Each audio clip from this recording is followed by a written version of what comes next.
All right, another episode of Tailgate Talk from the Outback of Australia. And we have from America, Steve Herschbach, Detector Prospector. Yeah, pleasure to be here, Steve. Thank you for the invitation, Garrett. I really appreciate it. Not your first time in Australia, right?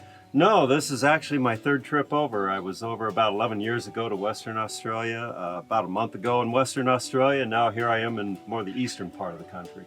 Now, you're a guy that's been prospecting for more than 50 years in Alaska and all kinds of places. So what are some of the varieties from what you see in the Yukon or Alaska versus what you see in Australia, or is it all very similar? Well, you know, geology is geology no matter where you go in the world. The Australian goldfields are pretty interesting, especially Western Australia. You've got a lot of banded ironstone, a lot of laterites there that really do give a lot of metal detectors some difficulty. Something like the Axiom, perfect for that kind of ground.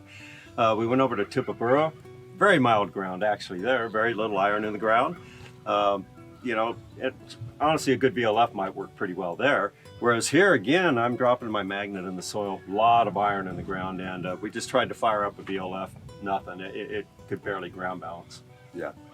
So different conditions, different soils, and different size nuggets. We saw a pretty nice size, almost 2-ounce nugget that one of the locals had found here. So we're confident, we're hopeful at least, you know, we can go out there and maybe find something, right? Oh yeah, no, it was a beauty. I actually was just getting started there. The spot where they found the 2-ounce gold nugget, I'm digging lead pellets, lead pellet. And, you know, honestly, to me, that's a good sign. A lot of people immediately start getting tired of digging these lead pellet objects.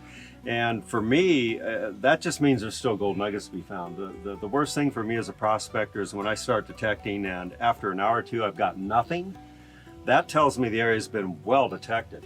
But if you're telling me we found gold here and I'm digging lead pellets, my brain says there has to be gold left until those lead pellets are gone. So I'll happily dig lead pellets all day long, knowing each and every one of them could be a gold nugget.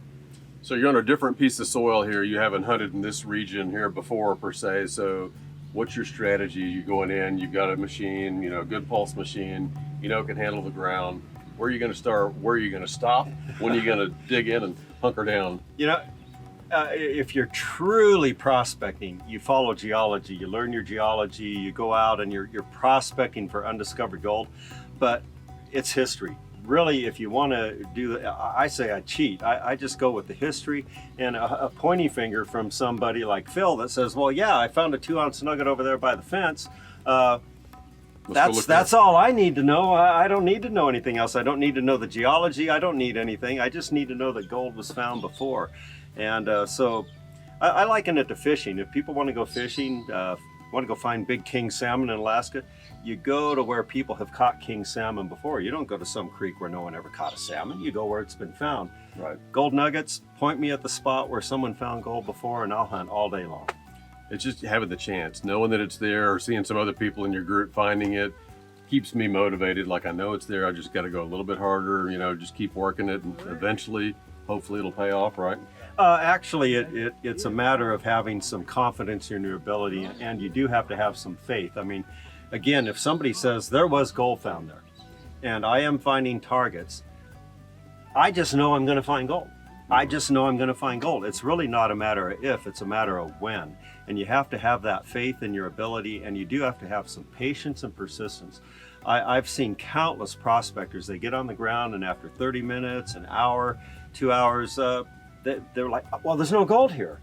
And realistically, when I hunt a spot in any given day, I figure I've got maybe a 50-50 chance of finding gold in a day. Yeah. And I actually prefer to hunt in days and preferably a week. If you put me on gold bearing ground and give me a week, I'm 100% absolutely guaranteed I am going to find gold.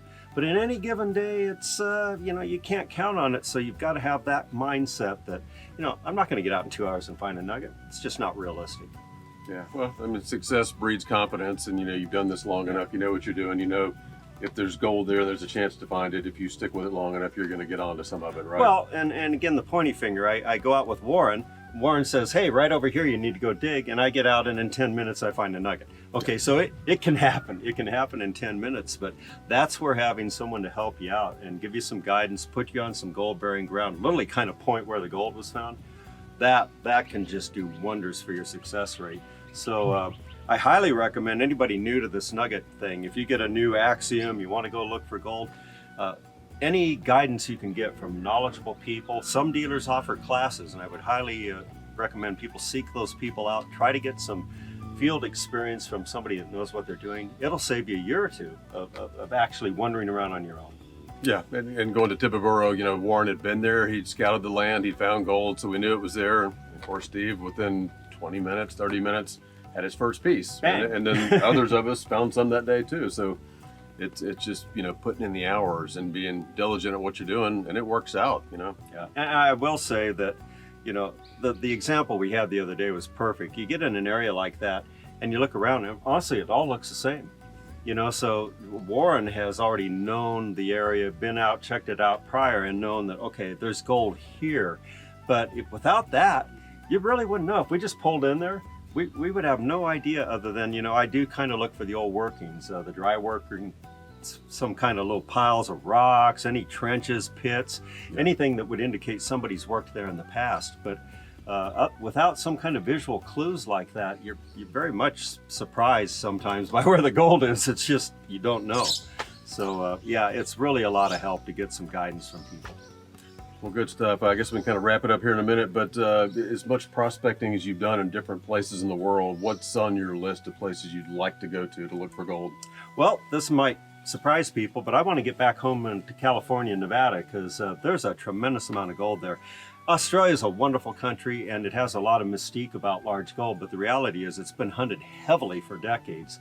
And so you also have, as a visitor, I don't have the home ground advantage. I don't know all the little secret tips and rules and spots. So you put me on my home ground, I've got an advantage that I don't have here. Whereas if I was to bring Warren to the US, now he'd be the one that doesn't know anything. So actually getting home to where my old digs are, I'm looking forward to that. And I'm looking forward to using the axiom some more. This is just a tremendous metal detector. Well, let's get out there and see if we can find another nugget today. How about that? All right, Steve. Thanks Appreciate a lot. it. Thank you, Garrett. Another Australian Outback adventure, Tailgate Talk, and we'll see you next time, okay?